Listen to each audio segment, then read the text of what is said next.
Telegramdan juda ko'p savol bergan ekan, ya'ni imoratda shlakolokdan kursi bo'ladimi? Men bunda oldingi videolarimda ham aytganman. Imoratimizning qovurg'asi, ya'ni karkasi железобетонный karkasdan tashkil topganligi uchun, ya'ni podushkamizda, fundamentimizda, kolonna regillarimizda, plitalarimizda imoratda qovurg'asi hisoblanadi. Bu albatta temir beton mahsulotlaridan tashkil topganligi uchun siz imoratingizni xonalar bo'linmasini, tashqaridan, ichkaridan to'sib turadigan mana shunaqa bo'linmalarning hammasini g'ishtdan, shlakoblokdan, boringki, ya'ni gipsokartondan, ya'ni nimani to'ldiruvchi vazifasida ishlatsangiz, o'shandan ishlatsangiz bo'ladi обязательно. Ya'ni bu imoratimizga qolib tushayotgan nagruskani, ya'ni plitadan yoki kolonna regilladan tushayotgan nagruskani shlakoblokdan g'isht ko'taradi. Lekin men har doim aytganman, o'sha savolga aniq javob bermoqchiman. Sizlar imoratinglarni to'ldiruvchi vazifasida qanaqa mahsulotdan ishlatishinglardan qat'iy nazar, uni umuman qizig'i ham, imoratga foydasi ham yo'q. Asosimizni, ya'ni imoratimizning asosimizni железобетонный konstruksiya bo'lganligi uchun to'ldiruvchi vazifasida siz shlakoblok, peroblok, gazoblok, gipsokarton, misol uchun g'isht, nima materialdan ishlatsanglar to'sib tashlayverasizlar. Albatta, bu yog'i ham hammasi o'sha boshida aytganimdek mablag'ga, o'sha cho'nchatiga, pulga taqaladi.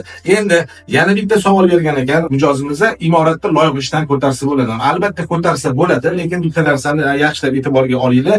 Sizlar misol uchun mana hozirgi kunda g'ishtimizda 1300-1400 so'm atrofida bo'lyapti, lekin loyiha ishi 800 so'mdan pul berishayotgan ekan, ya'ni joyida. Endi misol uchun sizni imoratingizdan loyiha ishgacha bo'lgan masofa boringki, ya'ni 5-6-10 kilometr masofa bo'ladigan bo'lsa, loyiha ishi sizlar hech qachon misol uchun hastas otib mashinaga yuklay olmaysizlar. Uni alohida pul berasizlar, yuklab beradi.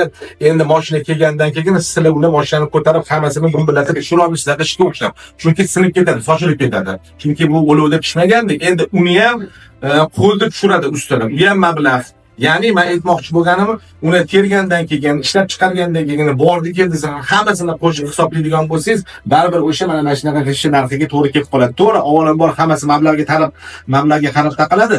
Chunki men qurayotgan imoratlarimni o'sha olib chiqib mamlakat quradi desam, juda ko'p menga nisbatan negativ fikrlar bo'lyapti. Ya'ni, seni puling bordi, sen faqat puli borligiga. Yo'q, men faqat puli borligiga emas. Men to'g'risini aytaman. Bitta kichkina kattalikda xona bo'lsa ham qurib beraman. Mana bu nechtasini, nechta shunaqa kichkina obyektlarni ham qurib berdik. To'g'ri, bularni men Instagramga olib chiqmadim, sababi u egalari ham aka shartnamasi ichida ozgina xijolat bo'lishligi mumkin. Lekin mana katta imoratlarda unaqa muammo yo'q. Bu degani puli bor odam puli yo'q, unaqa ajratish kerak emas. Prosta men aytmoqchi bo'lganim, loyiha ishdan imoratga teradigan bo'lsangiz, sizlarga o'sha ham 1000 so'm, 1200 so'm atrofida aylanib qoladi baribir.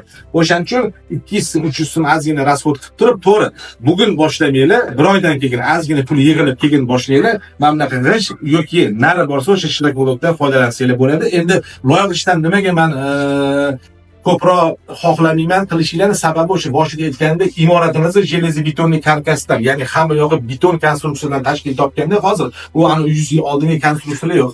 Oddiy misol o'sha fundamentga tosh tashlash kerak emas degan joyimda ham bitta aka video qildilar. Bilmayman, Rossiyada turib video qildi, mana deb.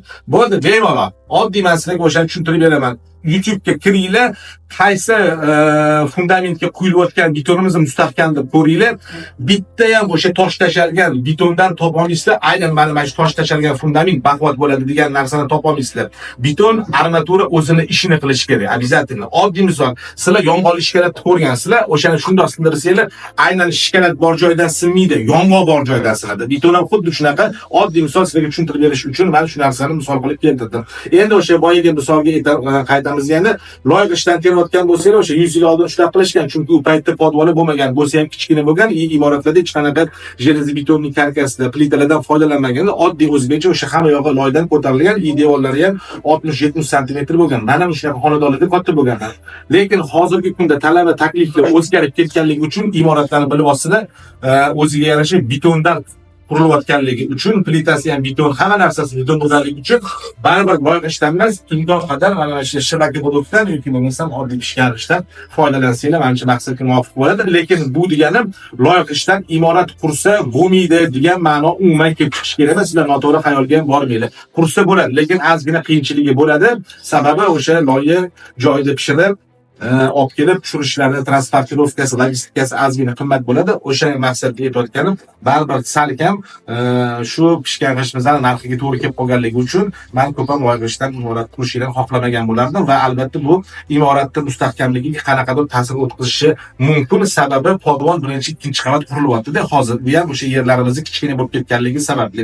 Oldin bilasizlar, men o'zim ham tug'ilib katta bo'lgan joyim 12 sotuv edi. Bir qavatdan imorat qurganda gir aylantirib qurib tashlaganda ham kamida 8 sotuv hovliga joy qolardi. Men qilib o'ylab yurardim. Hozir ko'ryapsizlar. 1,5 sotuv, 1 sotuv, 2 sotuv, ko'pi bilan 3 sotuvdagi imorat quryapti. O'shaning uchun imoratni eniga emas, bo'yiga kattalashtirishyapti. Shuning uchun ham baquvvatligi, mustahkamligi aytganlaridan loyiq ish emas, shilaka bo'lib yoki bo'lmasa o'sha eng zo'ri pishgan g'ishtdan foydalansanglar albatta maqsadga munosib bo'lardi. Kimda yana qanaqa savollar tug'iladigan bo'lsa, albatta muhim savollar, qiziqarli savollar, ertaga kimnidir qurilishida foydasi bo'ladigan savollar bo'ladigan bo'lsa, men albatta xuddi shunaqa video murojaat orqali hamma savollaringizga javob berishga albatta harakat qilaman. Salomat bo'linglar.